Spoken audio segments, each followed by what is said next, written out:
And Mercyhurst each received 4 first-place votes, with the Vulcans narrowly edging out the defending champion Lakers to claim the top spot in the PSAC-West. IUB and Slippery Rock tied for 3rd place, followed by Gannon, Edinburgh, Clarion, and Lockhaven. Here with Slippery Rock head football coach George Mihalik. Coach, ranked 25 in the preseason going into this season. Talk a little bit about the expectations for the program. Well, we have the same expectations every year, and that is to win the PSAC-Western Division, gain a spot in the national playoffs, finish in the top 20, and finally we have to try to make our way to that national championship game. So those expectations year to year are the same in Rock football. Some exciting things going on for the program this year. A conference high 18 returning starters. Talk a little bit about what the veteran leadership will do for the program this year. Well, I think anytime you have a large senior class, which we have 18, combine that with the number of starters we have returning, that means you have a lot of players in your program that know what you expect of them, what they can expect from the coaches, and how we do things in Rock football. So when you combine the senior leadership with the veteran leadership, on paper anyhow, it gives us a good opportunity to be optimistic.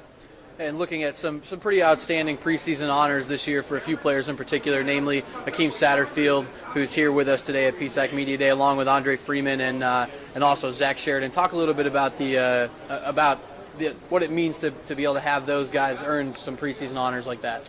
Well, number one, that it's based on their past performance and that people recognize their talents. So it's great to have that kind of talent coming back with us. In Akeem, he's been the focus of our running game, and I would anticipate hopefully that will continue again in the 2011 season. And Andre Freeman, I think he's one of the premier cornerbacks in our conference. He has the ability to be kind of that lockdown corner, great one-on-one player. And then with Zach Sheridan, the guy in the middle, who, with that preseason recognition, he led our team in tackles last year. So it's nice to have a strong performer at the linebacker position, that second level, and then you have that third level in the secondary with Andre. And looking at the offensive side of things, you lose Brandon Fusco to the NFL this year. Big exciting things for him and exciting things for the program. But also more exciting things, got a senior quarterback coming in this year. Talk a little bit about the quarterback battle as we come into camp. Well, Cody Endress joined us in January. And combine that with Ryan Sable, our returning starter of 11 games from last year. We had a real good quarterback competition in the spring.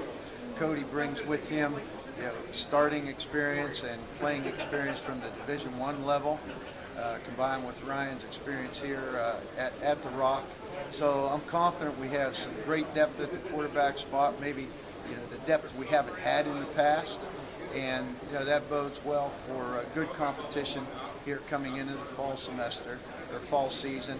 Right now, Cody would have the edge coming into camp, but Ryan, he's had a real good summer. He's been here all summer and he's worked hard. So, Ryan, he's going to make his stake and make his claim with that starting job as well. And we mentioned before Brandon Fusco. Talk a little bit about how great that is, not only for Brandon Fusco, but for the program here at Slippery Rock to be in the national spotlight as much as it was over the last few months with the draft and then the NFL lockout, and now Brandon signing his contract this weekend.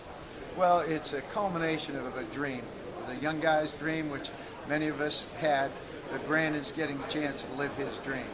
To be an official member now of the NFL, Minnesota Vikings, now that he's signed his contract, have the opportunity to go in and learn, and eventually his goal would be to become a starter. But as his first year, he first has to go in and learn the system. And I know one thing, he's going to carry that same work ethic that he had here at the Rock to the Minnesota Vikings, and I think they're going to be very, very pleased with the performance of Brandon Fusco. And we'll get you out of here on this one. Looking at the schedule for this year, on the road to open things up at Seton Hill, and then you come home for that September 10th matchup against Cheney in the PSAC crossover.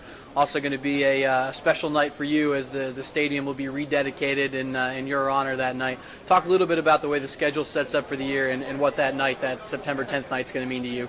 Well, we played Seton Hill in the past in some season openers, and they have a real strong ball club. We know they won the West Virginia Conference just 2 years ago. So it's a good interleague matchup. And these kind of games later in the season, either team's in the running for some potential playoff opportunities. You always look at within your region what other conferences you played and had any success against. The rest of the schedule, 10 games of PSAC. That's all you have to know. PSAC. Maybe 8-9 years ago, you had to be ready to play 2, 3, 4 games every season. Now, no, you better be ready to play 10 games. A mandatory 7 in our West division, and then 3 crossovers. So it's a battle week in and week out. And as far as the September 10th recognition, I have to thank President Smith, Robert Smith, our president, and Mr. Paul Lucan, athletic director. It was a total surprise when that announcement was made in February. Had no clue, no idea that that was under consideration. And I know that my family and I, we're really looking forward to that weekend, and it'll be a good weekend for all my family and hopefully for the university as well. Well, it's well deserved. Thanks very much, Coach. We look forward to the season.